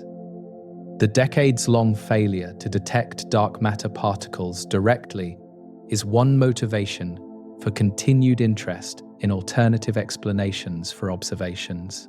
If dark matter exists as particles, we might have expected to detect them by now, given the sensitivity of current experiments operating continuously. This null result keeps the door open for alternatives, even if dark matter remains the majority view among working scientists today. The resolution of this debate may require new observations or experiments that neither current dark matter nor modified gravity models can accommodate easily. Future gravitational wave observations might reveal new information about gravity's behavior at scales where modifications might appear in theories. New particle physics experiments could either detect dark matter directly or rule out increasingly large portions of the parameter space for candidates. The scientific process will eventually determine which approach better describes reality, though the answer may take decades more to emerge fully. For now, the evidence favors dark matter, but the question of whether gravity itself might be different than expected remains open scientifically. The flat rotation curves that started this investigation could be explained by either approach, with invisible matter or altered physics providing the necessary gravity. The larger-scale observations, particularly the bullet cluster and cosmic microwave background, favor dark matter more strongly than modified gravity currently. Scientists continue to develop and test both frameworks, letting evidence rather than preference guide the investigation forward continuously. The influence of dark matter extends back to the earliest moments of the universe, shaping the cosmos from shortly after the Big Bang itself. The very first structures in the universe owe their existence to dark matter's ability to clump under gravity before ordinary matter could follow. Without dark matter, the universe might have remained smooth and featureless far longer than it actually did in cosmic history. The cosmic web of galaxies and galaxy clusters we observe today was seeded by dark matter's early gravitational influence, shaping the primordial universe. The universe, immediately after the Big Bang, was extraordinarily smooth, with matter and energy distributed almost uniformly throughout all of space. Tiny quantum fluctuations during the period called inflation created very slight variations in density from place to place in the early cosmos. These variations were incredibly small, differing from average by only about 1 part in 100,000 initially measured today. Yet these tiny seeds would eventually grow under gravity's influence to become all the galaxies and structures we observe now. Ordinary matter in the early universe could not clump under gravity because it was tightly coupled to radiation, filling all of space. The early cosmos was so hot that atoms could not form, and free electrons scattered photons constantly in all directions continuously. This coupling meant that whenever ordinary matter tried to fall into denser regions, radiation pressure pushed it back out immediately. The universe remained a uniform hot plasma for the first few 100,000 years after the Big Bang, without significant structure. Dark matter experienced no such radiation pressure because it does not interact with photons in any detectable way at all. While ordinary matter was locked in place by its coupling to light, dark matter could begin falling into the slightly denser regions created by primordial fluctuations. Dark matter halos began forming while the universe was still a hot plasma, quietly building the gravitational scaffolding that would later capture ordinary matter. This head start gave dark matter a crucial role in shaping all cosmic structure that followed afterward. About 380,000 years after the Big Bang, the universe cooled enough for atoms to form and radiation to decouple from matter. This moment, called recombination, freed ordinary matter to fall under gravity's influence for the first time since creation itself. When ordinary matter was finally released, dark matter halos were already waiting, having been growing for hundreds of thousands of years previously. The ordinary matter fell into these dark matter concentrations, beginning the process of galaxy formation within the invisible scaffolding already prepared. The cosmic microwave background radiation preserves a snapshot of the universe at this crucial moment of recombination, long ago observed now. The tiny temperature variations in this radiation correspond to the density fluctuations that would become cosmic structures over time, observed carefully. The pattern of these fluctuations contains information about both dark matter and ordinary matter in the early universe, present then. Analysis of the cosmic microwave background provides some of the strongest evidence for dark matter's existence and properties available to scientists. The pattern of fluctuations at different angular scales reveals the relative amounts of dark matter and ordinary matter in the early universe. The heights and positions of peaks in the angular power spectrum depend sensitively on the ratio of dark to ordinary matter present. The observed pattern matches predictions from models with about 6 times more dark matter than ordinary matter, extremely precisely. This independent line of evidence from the early universe itself confirms the same ratio inferred from galaxy dynamics and other later observations entirely. Computer simulations of the universe's evolution from these early fluctuations reproduce the observed cosmic structure remarkably well. Using dark matter, the simulations begin with the density fluctuations imprinted in the cosmic microwave background and evolve them forward under gravity. Dark matter clumps first, then ordinary matter falls in, stars form, galaxies merge, and the cosmic web emerges over billions of simulated years. The result matches the observed universe in statistical properties that confirm the dark matter model's validity convincingly. Without dark matter, these simulations fail to produce the observed large-scale structure of the cosmos in the time available since the Big Bang. The tiny primordial fluctuations could not grow fast enough under gravity alone to form galaxies within a few 100 million years, as observed. Dark matter's early start is essential for understanding how structure formed as quickly as the universe clearly shows it did form. The first galaxies appeared less than 1 billion years after the Big Bang, a timeline that requires dark matter's gravitational assistance. The formation of the first stars and galaxies depended on dark matter halos providing the gravitational wells for gas to collect within. Ordinary matter fell into these invisible concentrations, accumulated, cooled, and eventually reached densities high enough for star formation to begin. The very first stars formed in small dark matter halos, beginning the process of cosmic chemical enrichment with heavy elements created. Every generation of stars since has formed within dark matter halos that provided the gravitational foundation for stellar nurseries. The Milky Way galaxy, our home in the cosmos, formed within a dark matter halo that continues to envelop it today, invisibly. The ordinary matter that became our galaxy's stars fell into this halo billions of years ago under gravitational attraction toward the center. The halo shaped the galaxy's formation and continues to influence its structure and dynamics in the present, ongoing, continuously.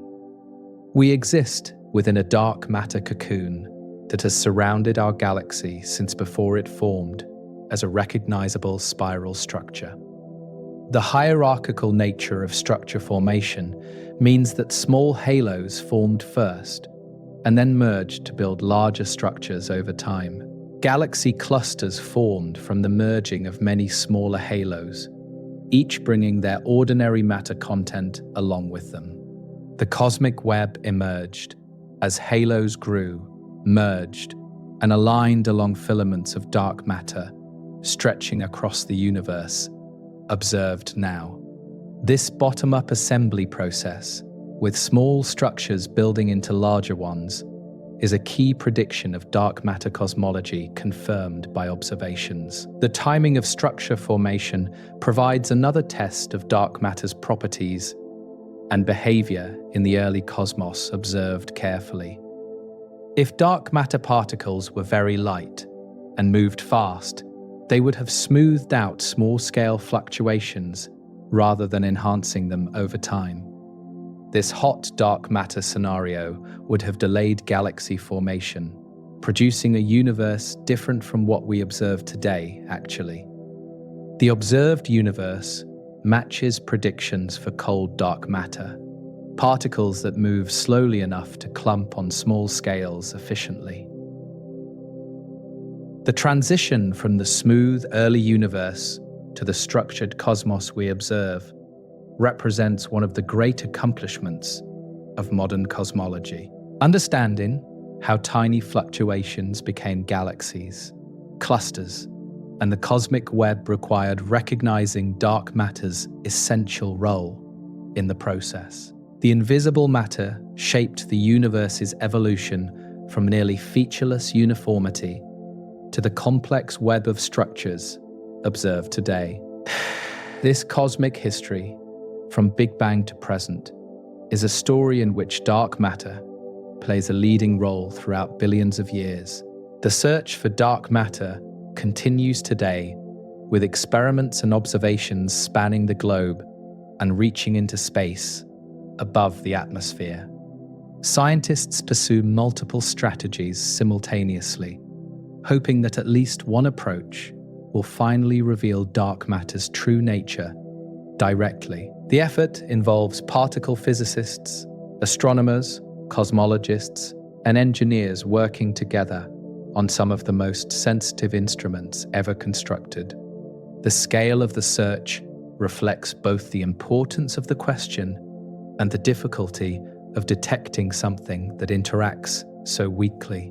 Direct detection experiments continue to improve their sensitivity, pushing the limits of what current technology can achieve underground. The next generation of experiments builds on decades of experience with the challenges of rare event detection in hostile environments. Larger detectors with more target material increase the probability that a dark matter particle will collide with an atom inside them. More sophisticated shielding and analysis techniques reduce backgrounds that could mimic a dark matter signal falsely in the data. The large underground xenon experiment, called LUX, operated in South Dakota and set world-leading limits on WIMP dark matter interactions.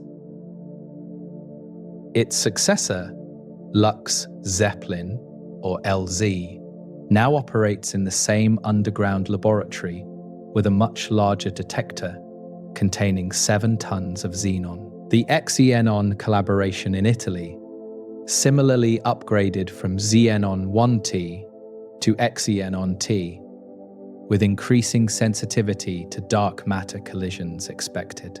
These experiments race to be the first to detect a dark matter particle directly after decades of searching with earlier instruments.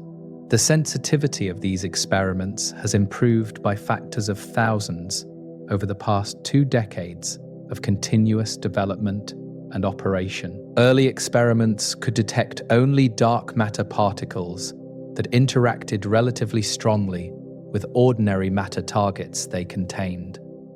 Current experiments probe interaction strengths more than 10,000 times weaker than those early detection thresholds allowed for measurement. Future experiments aim for another factor of 10 or more improvement, approaching fundamental limits set by other physics backgrounds present. If dark matter particles are WIMPs with properties in the range theoretically predicted, current or near-future experiments should detect them eventually. The remaining parameter space for WIMP dark matter is shrinking as experiments become more sensitive without finding signals yet. Either WIMPs will be detected soon, or the theory will face increasing tension, with experimental null results accumulating over time. This narrowing of possibilities represents progress, even if the progress is toward ruling out a popular hypothesis rather than confirming it directly. Axion detection experiments pursue a completely different strategy, tailored to the unique properties of this alternative dark matter candidate. The Axion dark matter experiment, called ADMX, uses a strong magnetic field to convert axions into detectable photons inside a resonant cavity. The experiment has reached sensitivity sufficient to detect axions in some mass ranges, theoretically predicted for these particles to occupy. Scanning through all possible axion masses will take years of operation, as each small mass range requires careful tuning and data collection. Particle colliders offer another approach to the dark matter problem, attempting to create dark matter particles in high-energy collisions artificially.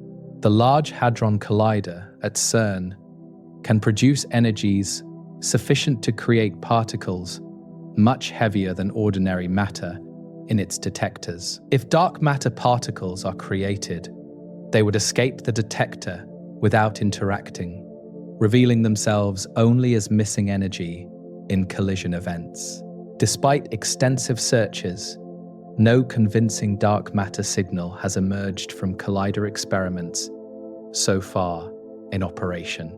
The absence of dark matter at colliders places constraints on theoretical models that predicted specific particle properties observable there. Supersymmetry, which naturally predicts WIMP-like dark matter particles, has not been confirmed at the energies probed so far experimentally.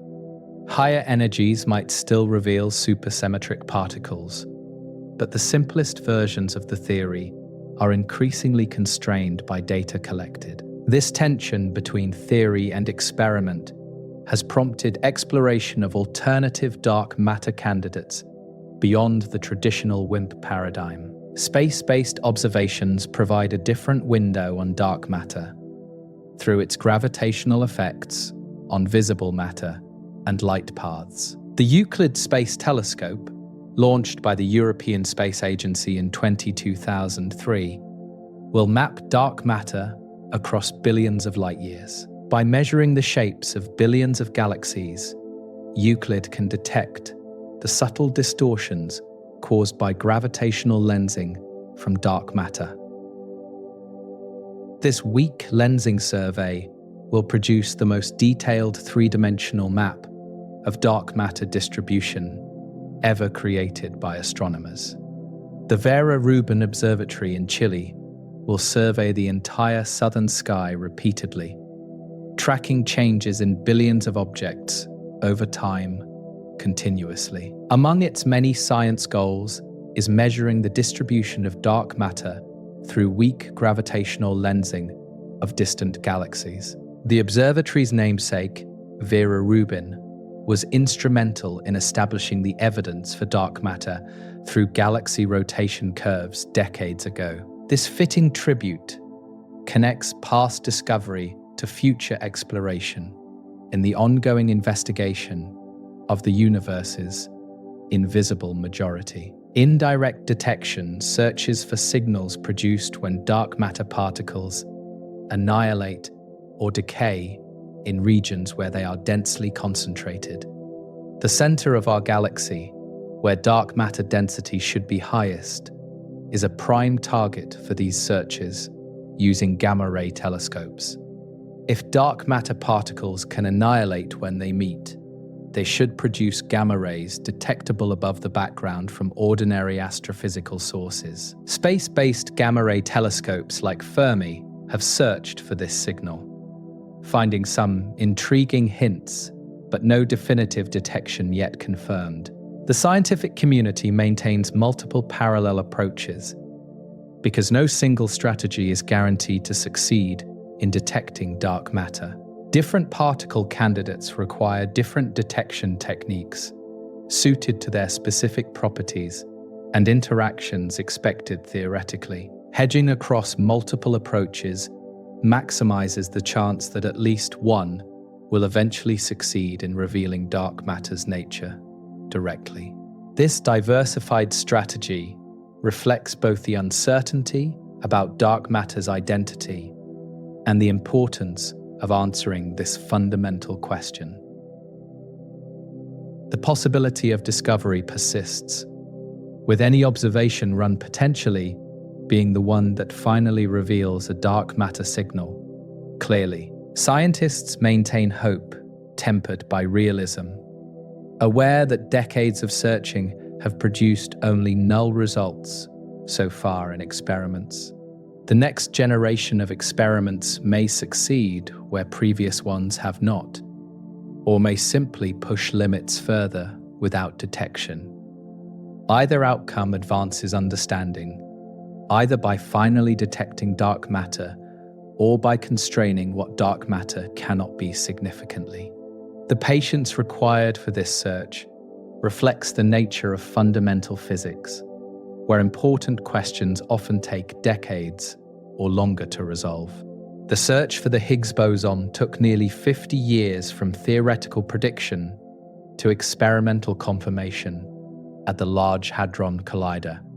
Dark matter has been hypothesized for nearly a century since Fritz Zwicky's observations in the 1930s first suggested its existence indirectly. Future generations may finally detect what current generations can only infer, continuing the long tradition of scientific discovery across time. Dark matter remains present throughout the cosmos tonight, holding galaxies together, just as it has for billions of years continuously. The invisible mass that puzzled astronomers decades ago continues its gravitational work, regardless of our understanding of its nature observed. Every galaxy we can observe, including our own Milky Way, depends on dark matter's presence to maintain its structure over time. The mystery has not diminished dark matter's reality. It simply remains something we know exists, but cannot yet fully explain scientifically. The evidence accumulated over decades from multiple independent observations points consistently to dark matter's existence throughout the universe. Galaxy rotation curves, gravitational lensing, cosmic structure formation, and the cosmic microwave background all tell the same story in different ways. Something invisible makes up most of the matter in the universe, interacting through gravity, but otherwise hidden from our instruments currently. The convergence of so many different lines of evidence makes dark matter one of the best supported conclusions in modern astrophysics. The nature of that dark matter remains unknown, despite decades of theoretical work and experimental searching for answers directly. Whether dark matter is made of WIMPs, axions, or something not yet imagined cannot be determined from current evidence available to scientists. The particles, whatever they are, pass through ordinary matter without leaving detectable traces in our most sensitive instruments operating. This ghostly behavior makes dark matter the most abundant yet most elusive form of matter in the entire cosmos observed. Right now, as these words are heard, dark matter particles are streaming through everything on Earth in vast numbers. Billions of dark matter particles pass through each square meter every second, traversing bodies, buildings, and the planet itself without stopping. These particles have been doing this since Earth formed, since the solar system coalesced, since the Milky Way first took shape. The invisible stream continues regardless of our awareness, a constant presence that we infer but cannot feel directly at all. The dark matter halo of the Milky Way extends far beyond the visible disk of stars we call our galaxy home. This enormous sphere of invisible mass, perhaps 6 times the mass of everything we can see, cradles the galaxy within it. The Sun orbits within this halo, our solar system traveling through the dark matter cloud that fills the space between stars invisibly. We are immersed in dark matter, even as we struggle to understand what it actually is at the particle level. The cosmic web of dark matter stretches across the observable universe, connecting galaxies and galaxy clusters in a vast network. Filaments of invisible matter span hundreds of millions of light years, with galaxies strung along them like beads on invisible threads. Voids between filaments are nearly empty of both dark and ordinary matter, vast spaces where almost nothing exists at all. This architecture shapes the universe at its largest scales, providing the framework on which visible matter is arranged throughout space. The history of the cosmos is a story in which dark matter plays a central role from beginning to present day continuously. Dark matter clumped first, building the scaffolding that ordinary matter would later fall into, and form structures within observed. Galaxies formed where dark matter concentrated, Clusters grew where halos merged. The cosmic web emerged from primordial fluctuations, amplified. Every structure visible in the night sky owes its existence to dark matter's gravitational influence over billions of years operating. The future of the cosmos will also be shaped by dark matter's presence and distribution throughout the universe, continuously over time. How galaxies evolve, how clusters grow, how the cosmic web develops will all be influenced by dark matter's gravity acting. The dark matter present today will continue its gravitational work for billions of years more into the future ahead of us. Whatever happens to the universe in the deep future, dark matter will be part of the story unfolding over cosmic time. The human effort to understand dark matter represents one of the great scientific quests of our era in fundamental physics. Thousands of scientists around the world dedicate their careers to this single question about nature's deepest secrets. Waiting. Billions of dollars have been invested in experiments underground, on mountaintops, in space, and at particle accelerators for detection. This concentrated effort reflects the importance of the question and the challenge of answering it with current technology available. The answer, when it comes, will reshape our understanding of matter, particles, and the fundamental structure of reality itself.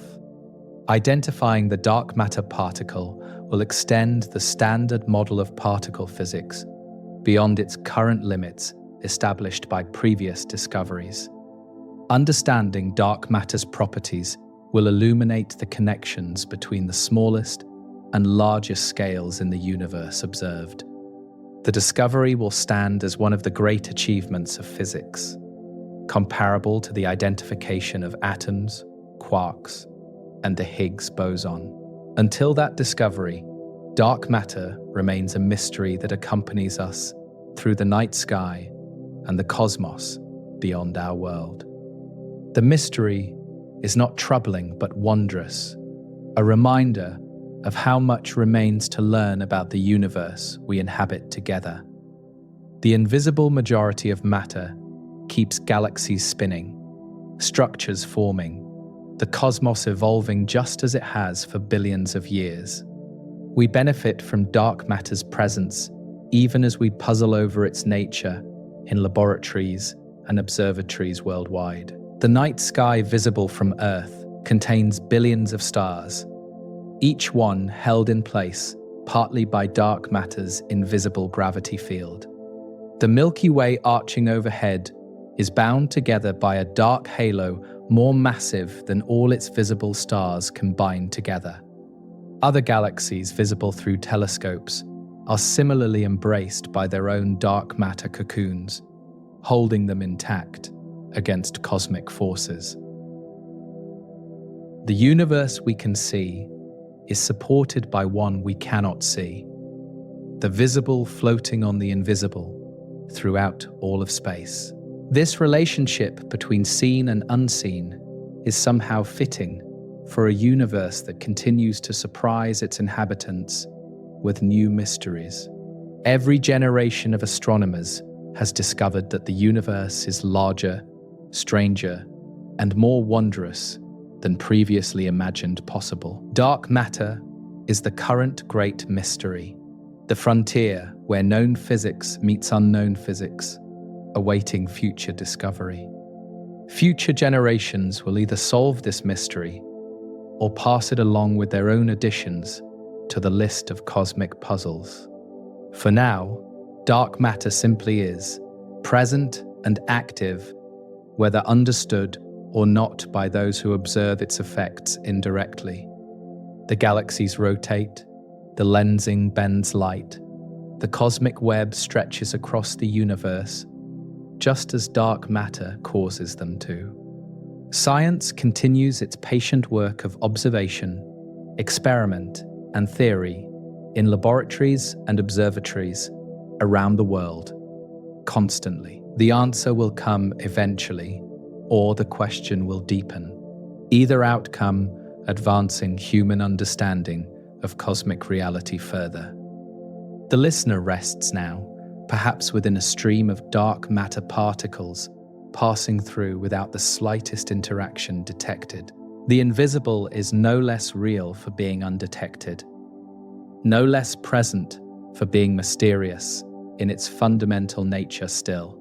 The universe contains far more than meets the eye, or the telescope, or the most sensitive detector yet constructed by human ingenuity. This hidden majority has held the cosmos together since its earliest moments, and will continue long after we are gone. The exploration of dark matter has traveled from spinning galaxies to cosmic structure, from detection experiments to the early universe itself. The evidence for dark matter's existence is overwhelming, even as its fundamental nature remains hidden from direct observation by any means. Scientists continue their search with patience and persistence, knowing that great questions often require generations to answer fully. The invisible foundation of the cosmos awaits discovery, holding everything together in the meantime, without acknowledgement or understanding required. The stars still shine, the galaxies still rotate, the dark matter still binds them together through gravity's patient pull tonight. Nothing requires human understanding for the universe to continue its ancient operations across space and time continuously. Yet understanding enriches existence, connecting minds to cosmos, observers to the observed in meaningful ways that matter to us. The mystery of dark matter is a gift of sorts, an invitation to wonder and investigate that remains open for those who follow. And so the journey through dark matter comes to its natural resting place, with the mystery ongoing and the search continuing. The invisible matter that holds galaxies together remains invisible, its nature unknown, but its presence confirmed by evidence accumulated over decades. The cosmos contains more than we can see, more than we can detect, more than we currently understand with all our instruments and theories. This hidden majority waits patiently for discovery, holding the universe together in the meantime, following physics, present and ongoing through the night.